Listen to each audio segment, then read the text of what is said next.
It is that time of the show when we say hello to today's guest, and it is a man who is not foreign to our show. We are joined, as we have been for many weeks now, by the senior minister of the Claremont Center for Spiritual Living, Reverend Greg Dorst. And Reverend Greg, welcome to the show.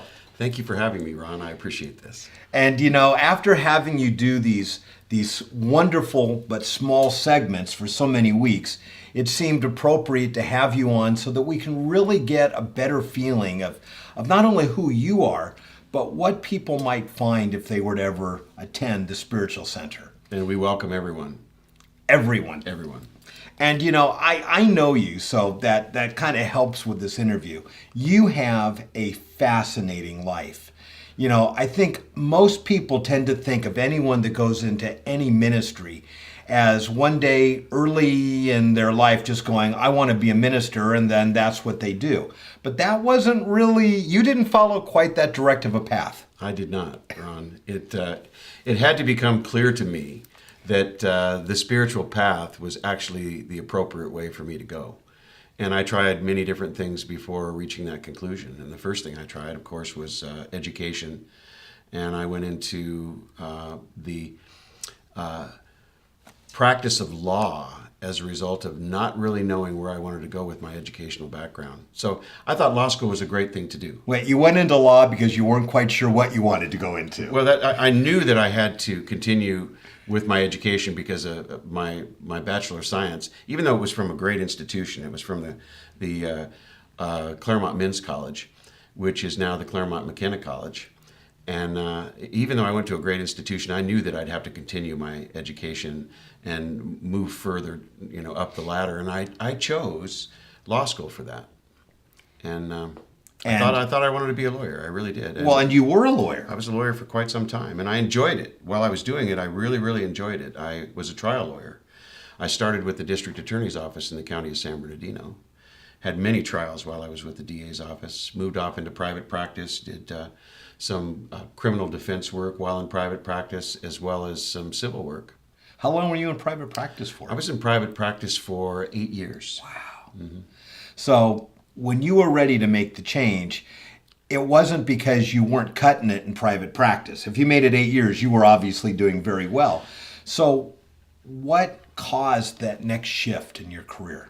Well, some of the things that I wasn't handling very well in my professional life, like the pressure, the stress, the difficulty of being in the public eye all of the time, I was handling in an inappropriate way. I was drinking too much. I was involved in things that weren't exactly conducive to being the best I could be every single day while in the law office. And when I recognized that something had to be done about that, and I had to change my life, I recognized as well that it was time to move on to something else. So, what was that next something else? Well, it's pretty easy to talk about because when I found recovery, when I found recovery for alcoholism and drug addiction, I became enamored with my own recovery. And so, what it allowed me to do was to seek out areas of professional employment, professional education, which carried with it this recovery aspect. So I went back to school and I became an addiction specialist. And that led me to a career that began with operating the largest drug court in California out of El Monte called the Rio Hondo Drug Court. And so I got to blend the knowledge of recovery and my new career with the past career, which was my legal career. And so it began in that fashion. And then from there you were doing, so now we've got this blending, but then you kind of moved a little bit more in the recovery direction. I did. I decided that it was time for me to blend the legal profession and the recovery aspect of my career together even more. And so what I did was start working with drug addicted and alcoholic lawyers and judges. And so I was the consultant for a group of those people called the Other Bar, a very catchy name. I like that, the Other Bar. The Other Bar, a statewide organization. And I became a consultant for that statewide organization, working specifically and directly with lawyers and judges.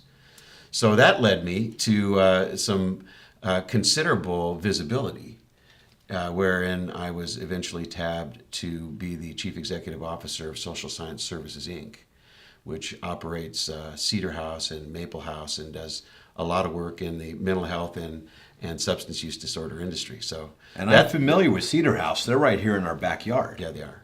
And tell us, because I'm familiar with it, but what is Cedar House? Well, Cedar House is a treatment and recovery facility that has a co-occurring facet, which means that what it does is work with people who have not only substance use disorder issues, but mental health issues. So we work on those at exactly the same time. And we are stakeholders along with the County of San Bernardino, the State of California, and have even done some work for the federal government. But there's also the private pay aspect of Cedar House. And a lot of people get their recovery in that facility. It's a 125-bed facility on the main campus on 10 acres, 10 contiguous acres. And then there's Maple House, which is a women with children program. And that gets a lot of play. I mean, the reason that we need treatment for pregnant and for substance abusing mothers is obvious. Mm-hmm. I mean, the children are at risk. Now, somewhere overlapping this, you discovered or rediscovered your spiritual side. Well, I think that recovery itself, which is actually a spiritual program of change, put me on a path I never would have found. So I got interested in these change aspects and how that occurs. And a lot of it has to do with the things that you think. And a lot of that has to do with how well you're connected with those entities that can help you move in a direction that is appropriate for growth. So you got involved in a spiritual center. I did, yeah. I started with a place called the Foothill Center for Spiritual Living in Sierra Madre. And I ended up at that center partially because my wife, who was suffering from some back problems at the time, needed some help with the pain. And so we ended up going there for that help with her pain. It turns out... And you got hooked. It turns out that there were some things that were being talked about and some things that were being said in class that really piqued my interest. All right, well, we're going to take a break. Yeah. And when we come back, if you think this part was fascinating, this was just the warm-up. So don't go away. We'll be right back. We are back, and you are watching or listening to Voice of the Inland Empire. And our guest today is Reverend Greg Dorst, who is the senior minister for the Claremont Center for Spiritual Living. And Reverend Greg, in the first segment, we heard about your unlikely path to spirituality as a lawyer, as an addiction specialist, to CEO of a huge organization that works with addicted and mentally ill individuals. And the last thing we heard, this was kind of the cliffhanger, was that you had joined a Center for Spiritual Living. What happens next? Well, I found that the things that I was learning at that Foothill Center for Spiritual Living were the things that I had known to be true all my life, but weren't able to fully express them. And so we were learning things about oneness. We were learning things about how our thoughts affect our reality and can change our lives. So I was enamored with it and found that there was an incredible link between the recovery process and the types of things that were being said. So I was truly engrossed in the study of religious science, which is where the science of mind springs. The book written by Ernest Holmes, The Science of Mind, is a basic text for understanding, how people can change, what this power that's back of all things is really all about, and how you can use that power for good in your life. Because obviously there are some things that are happening in our lives that we don't understand. And some of the things that I was learning gave me some true understanding as to what's likely happening behind the scenes. Now, just to clarify, this is different from Christian science. Yes. This is science of mind, a completely different. Yes, oh, absolutely. Yeah, the reason why Ernest Holmes called it religious science, by the way, and if anybody thinks that this has anything to do with Scientology, they're wrong. Okay. The reason why Ernest Holmes decided to call it religious science was because he felt that it was a wonderful blending of science and religion. In fact, he felt that it took the revelations of religion, the opinions of philosophy, and all of those exciting new discoveries of science, and blended them all together and correlated them into one package that could help people to move forward and find the good in their lives. And what's fascinating is today we're finding where science and religion are starting everywhere to be perceived as getting closer and closer together. But now let's fast forward. Sure. How did you bridge that gap from going, oh, I kind of think this stuff is cool, to being the senior minister at a spiritual center? Well, I had to continue the educational process once again, which is not foreign to me, and I'm not afraid of that. So I stepped into a 7-year ministerial program where in the end, I passed my oral boards and a written test and became a licensed minister with Centers for Spiritual Living. All right, so now you're at the Claremont Center for Spiritual Living. We only have a few minutes left. If someone comes upon your campus in Claremont on college, what do they find? What's there? Well, first, they're going to notice a warm and welcoming feeling. And we do not push people away because of prior religious beliefs, prior feelings around what spirituality is, or even prior histories as a human being.